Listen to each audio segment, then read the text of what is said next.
Hello day student, आज हम पढ़ेंगे महादेवी वर्मा का जीवन परिचय जो बोर्ड एग्जाम के लिए बहुत ज्यादा महत्वपूर्ण है। तो स्टार्ट करने से पहले मेरे एक छोटे से रिक्वेस्ट है, यदि आपने मेरे चैनल को सब्सक्राइब नहीं किया तो चैनल को सब्सक्राइब करके बेल आइकन दबा देना ताकि नेक्स्ट वीडियो की नोटिफिकेशन सबसे पहले मिल सके। तो चलिए स्टार्ट करते हैं। तो सबसे पहले आपको ब्लैक पेन से हेडिंग डालनी है जीवन परिचय, ठीक है। और इसमें आगे लिखना है महादेवी वर्मा का जन्म सन 1907 ईस्वी को उत्तर प्रदेश राज्य के फर्रुखाबाद नामक जनपद में हुआ था, ठीक है। जनपद बोलते हैं जिले को, ठीक है।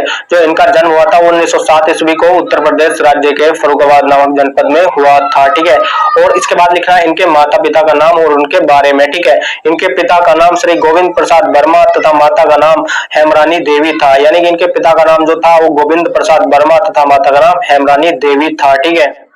इनकी माता परम विद्योषी धार्मिक महिला थी, ठीक है। परम विद्योषी बोलते हैं बहुत विद्वान स्त्री को, ठीक है। यानी कि इनकी माता बहुत विद्वान थी और वह धार्मिक भी थी, ठीक है।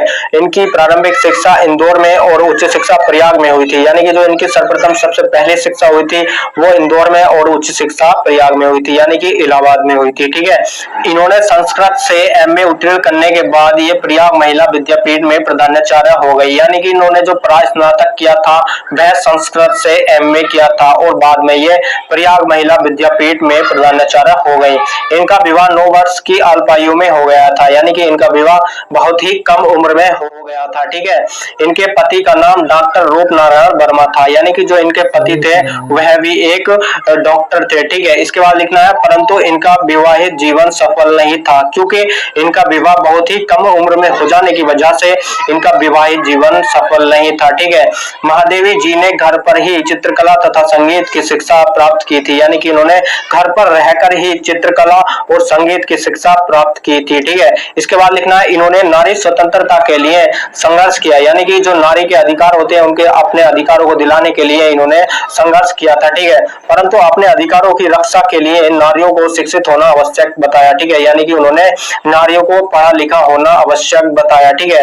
कुछ वर्षों तक ये उत्तर प्रदेश विधान परिषद की मनोनीत सदस्य भी रही, यानी कि मनोनीत सदस्य वह होते हैं जिनको राष्ट्रपति के द्वारा चुना जाता है, इनको आम जनता के द्वारा नहीं चुना जाता है, ठीक है।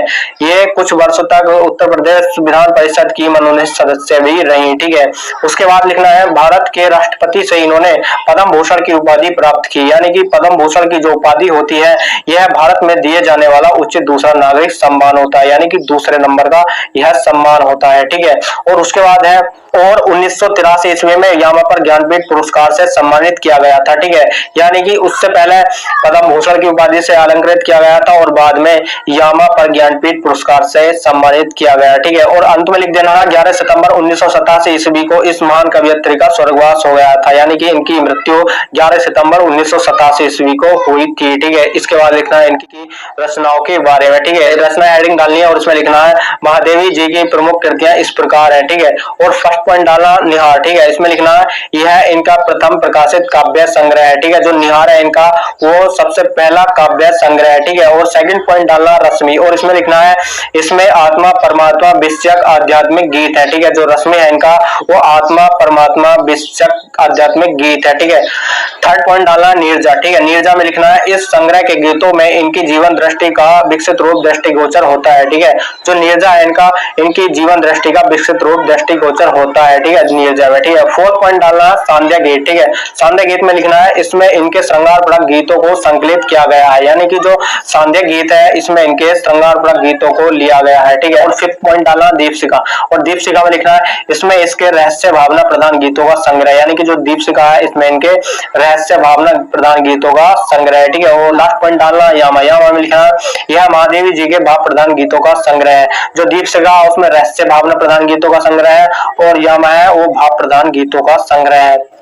तो इस प्रकार से वीडियो कंप्लीट होती है दोस्तों। यदि वीडियो अच्छी लगी हो तो लाइक कर देना और चैनल को सब्सक्राइब करके बेल आइकन दबा देना ताकि नेक्स्ट वीडियो की नोटिफिकेशन सबसे पहले मिल सके। तो चलिए मिलते हैं एक नेक्स्ट वीडियो में नेक्स्ट टॉपिक के साथ। Thanks for watching.